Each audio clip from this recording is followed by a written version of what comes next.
Hey, and welcome to another IC82 video. We're back with the Model Railway Village series this particular episode.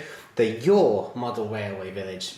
Not that it's much of a village at the moment, more a collection of, well, several boxes full of these kinds of things basically, but we will get there, I promise. This is number 11, and I'm filming it at 5:30 in the morning because I thought I'll try and get a time where it's totally peaceful and quiet, but no, the birds are singing their heads off and a massive truck has just rolled by, causing me to start the filming again and again. So it seems that I absolutely can't get peace and quiet for my videos. It's just impossible. So I've just signed up to be one of the first people to go to Mars. Upload times might be slightly affected from the surface of Mars, but compared to how YouTube have been slowing them down lately, there shouldn't be much difference. So look out for that. That'll be really interesting. The first review from Mars. Let's crack on. Now this is really quite cool because this particular issue focuses on the Keighley and Worth Valley Railway. Haha, I've just been there. Just got back from there. We'll gloss over the fact that issue 75 has just come through the door. Again, I will crack on. I know a lot of people aren't going to like it, but I think I've got no choice but to just crack on with like a whole week's worth of these kinds of things, and then that should really get us up to speed. So let's open it up. I know I've been saying that for ages.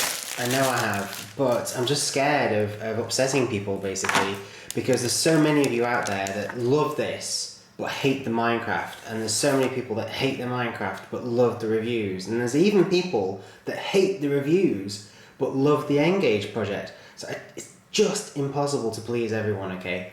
But I will do my best. So, part 11. Oh look, what a surprise. Another piece of curved track. Right, what else?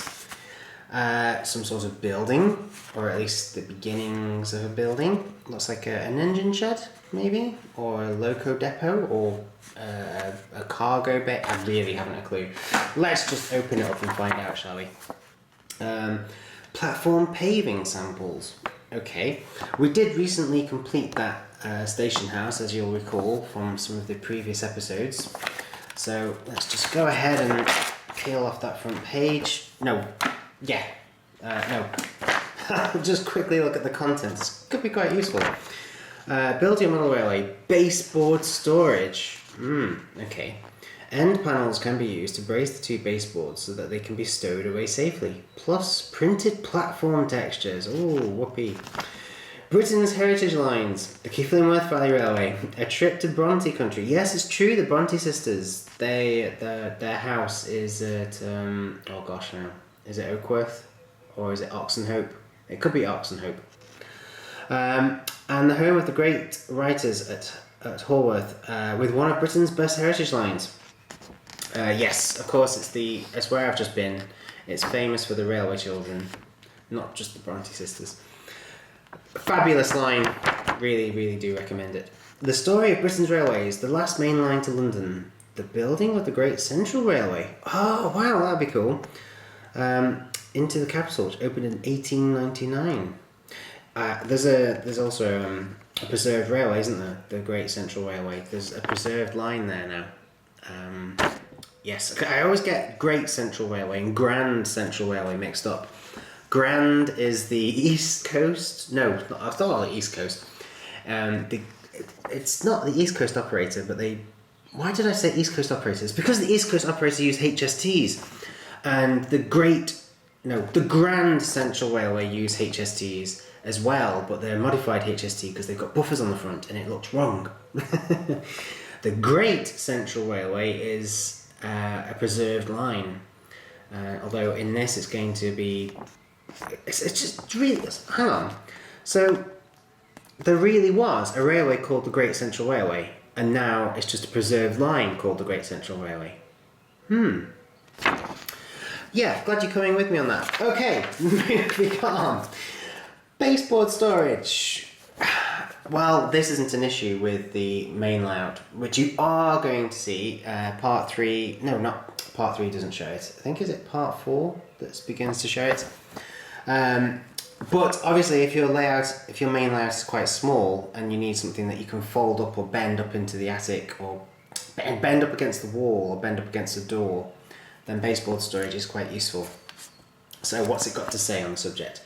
With this issue, you received the first parts for your train shed. Ah, it is a train shed. I thought it was something like that because it's very similar to one I had by Hornby a long time ago. So it's a train shed. Further parts will be supplied with a future issue. So store the parts carefully until you're ready to assemble the shed. Yep, well, they're all here. In fact, everything's here, including the ballast and the track and the buffers, the tree, and the guy who runs it is now dead. But we'll get there. Train shed parts with this issue. 2 side walls, windows, plus a section of curved track. Yeah, we know.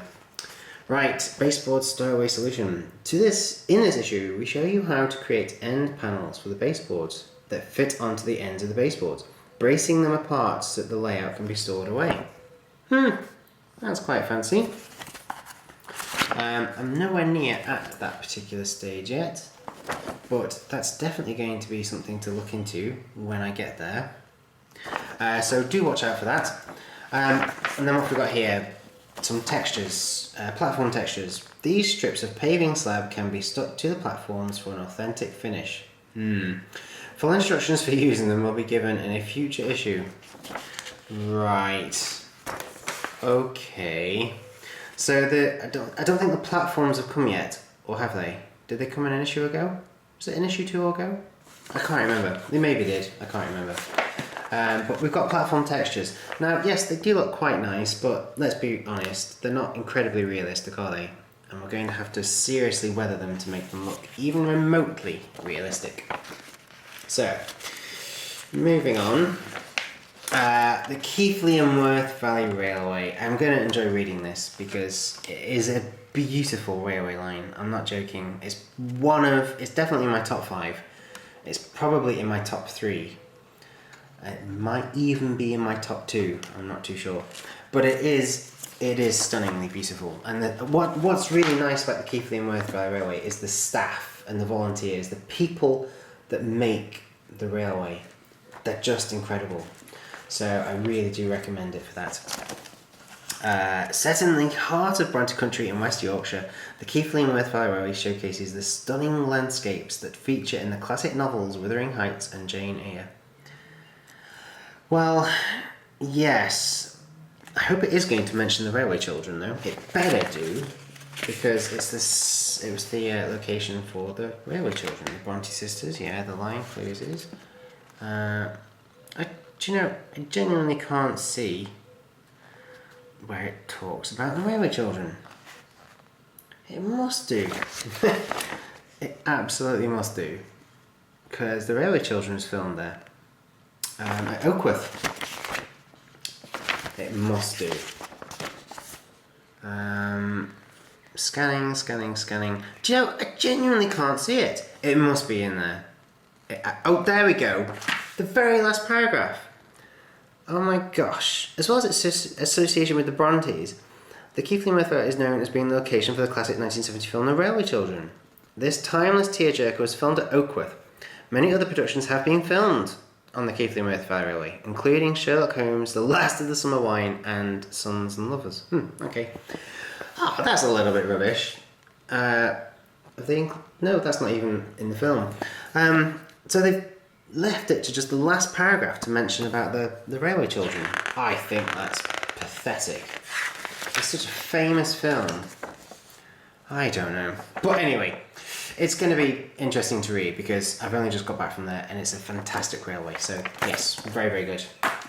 And then last but not least, well, I never get that saying because it is least, isn't it? Is it? Oh, I don't know. It's last. It's definitely last.